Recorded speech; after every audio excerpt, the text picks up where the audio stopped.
पति पत्नी परस्पर मित्र बने। जिन आधारों पर परिवार की सुख शांति निर्भर करती है उसमें मुख्य है पति पत्नी का सघन सहभाग्य से हमारे परिवार पश्चिमी देशों की अपेक्षा अधिक स्थिर और सुदृढ़ है। यहाँ माना जाता है कि बाप के घर से बेटी की डोली निकलती है तो पति के घर से ही उसकी अर्थी निकलेगी। एक पत्नी व्रत और एक पति व्रत भारतीय संस्कृति का आदर्श है, परंपरा है।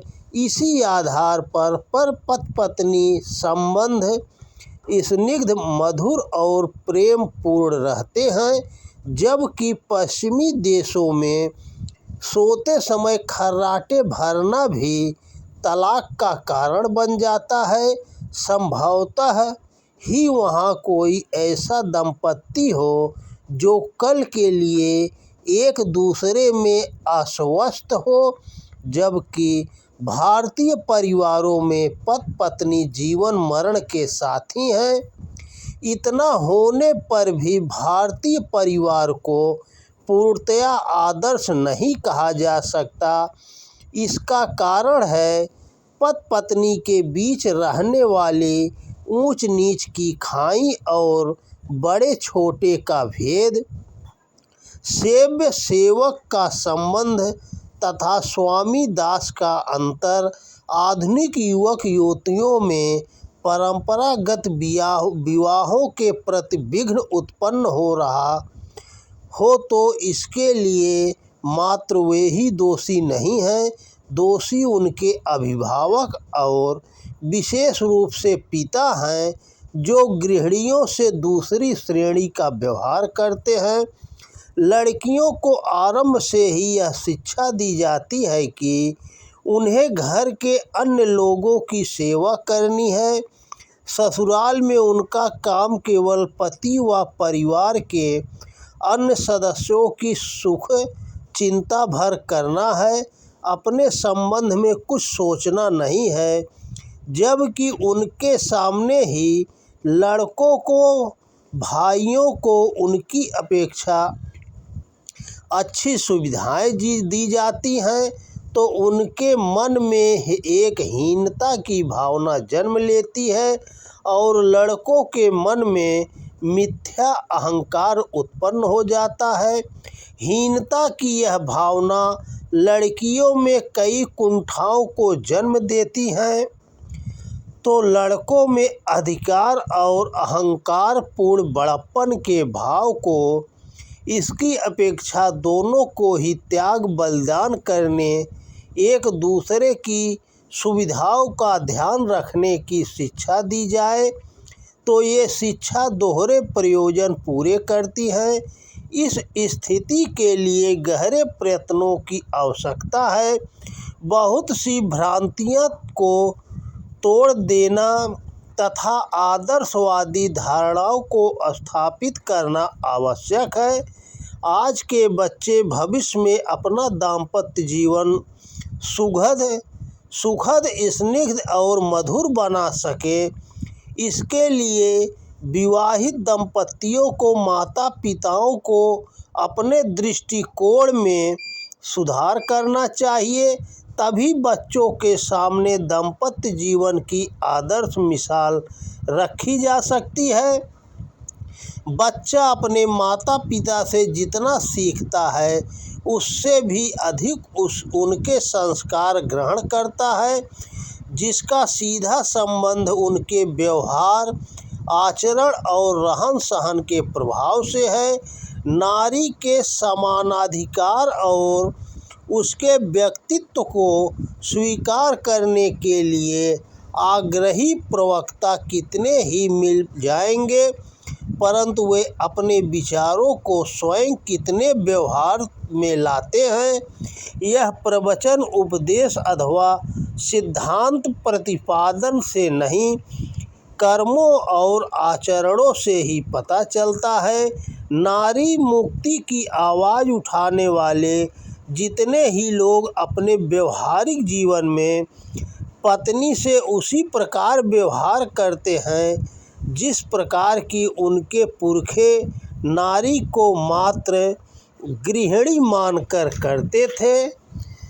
दैनिक कामकाज से छुट्टी पाकर शाम के समय पति जब घर लौटता है तो वह सोचता है कि पत्नी उसके हाथ पांव दबाए या उसके घर पहुँचते ही तत्काल खाना बनाकर गरम गरम परोस दे। परंपरागत भारतीय परिवारों में यह भी समझा जाता है कि पत्नी को सबसे बाद में खाना चाहिए, भले ही पति महोदय बाहर मित्रों के साथ नाश्ता कर आए हों या पार्टी में हो आए हों। साथ ही यह मानने वालों की भी कमी नहीं है कि बच्चे खिलाना या उनका ध्यान रखना केवल पत्नी का ही काम है, उसमें उनके हाथ लगाने की जरा भी आवश्यकता नहीं है, क्योंकि वे तो दिन भर काम करके थक चुके हैं। काम से थक जाने की बात ही इस मान्यता का आधार है, तो यह भी देखना चाहिए कि घर में पत्नी भी कोई खाली नहीं बैठी रही, उसे भी दिन भर काम में खपना पड़ा। इस आधार पर पति महाशय अपना यह अधिकार समझें कि दिन भर में वे थक चुके हैं तो पत्नी भी उनसे कम थकी नहीं होती है।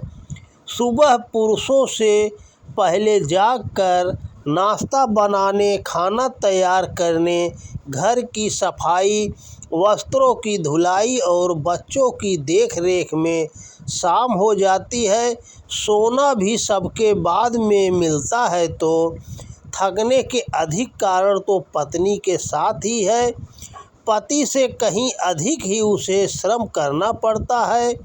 थकान मिटाने के लिए किसे किसकी सेवा करनी चाहिए, अब यह निर्णय आसानी से किया जा सकता है, लेकिन निष्पक्ष निर्णय के लिए विचार मंथन के बाद न्यायपूर्ण निष्कर्ष पर पहुंचने के बाद भी पति इस तथ्य को स्वीकार करने के लिए तैयार नहीं होगा कि सेवा की पहली अधिकारिणी पत्नी है, क्योंकि उसके मन में यह अहंकार मूलक धारणा बैठी है कि पत्नी की सेवाओं का लाभ उठाने का जन्म सिद्ध अधिकार मुझे है।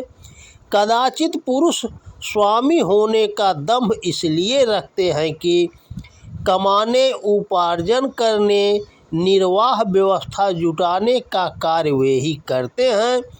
बचपन से पालित अहंकार और दंभ के कारण वे अपना दर्जा भी पत्नी से अधिक बड़ा मानते हैं। यदि कार्य के आधार पर ही बड़प्पन का मूल्यांकन किया जाए तो भी पत्नी का पक्ष ही अधिक वजनदार सिद्ध होता है। उपार्जन से भी अधिक दायित्वपूर्ण है उसका नियोजन, कमाने से भी मुश्किल है खर्च करना, निर्वाहोपयोगी साधन जुटाने से भी गंभीर और कठिन है उस व्यवस्था के चलाने और निर्धारित करने का काम। यह सारा दायित्व पत्नी को ही संभालना पड़ता है और साथ ही साथ अन्य अतिरिक्त कार्य इतने अधिक हैं जो पति की तुलना में कम नहीं हैं, अधिक ही श्रम साध्य है। पति का दर्जा बड़ा सिद्ध करने के लिए दी जाने वाली तमाम दलीलें थोपी हैं। मूल बात है पति की अहम भावना, पुरुष का दर्प, जिसके कारण वह अपनी धर्म पत्नी से साथी के समान व्यवहार नहीं कर पाता और न ही उसे इस योग्य समझता है। इसके दुष्परिणाम व्यक्तिगत रूप से ही नहीं, पारिवारिक और सामाजिक संदर्भों में भी हानिकारक होते हैं। परिवारों में बच्चों के व्यक्तित्व पर प्रारंभ से ही वहाँ समुचित ध्यान दे पाना कठिन हो जाता है जहाँ माताएं अनपढ़ और अशिक्षित होती हैं।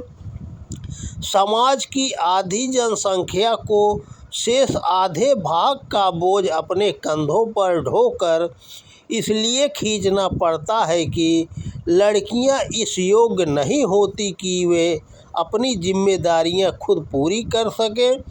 अशिक्षित पत्नी योग्य और सद्भाव संपन्न पति के सानिध्य में रहकर अशिक्षित रह ही नहीं सकती। साथी की भावना, मैत्री का आदर्श अपने सहयोगी मित्र को किसी भाव अयोग्य और पिछड़ा देखना सहन नहीं कर सकते। लेकिन यह भावना कितने पुरुष में विकसित होती है। दाम्पत्य जीवन को कलात्मक ढंग से जीने की आकांक्षा कितने हृदयों में होती है। अधिकांश तो जैसे तैसे गृहस्थी को धक्का देते रहने में ही विश्वास करते हैं। अतः पत्नी को सेवक समझने की भावना को तिलांजलि दे ही देना चाहिए। तो दोस्तों नमस्कार, वीडियो पसंद आए तो ज़्यादा से ज़्यादा शेयर करें। जय श्री कृष्णा, राधे राधे।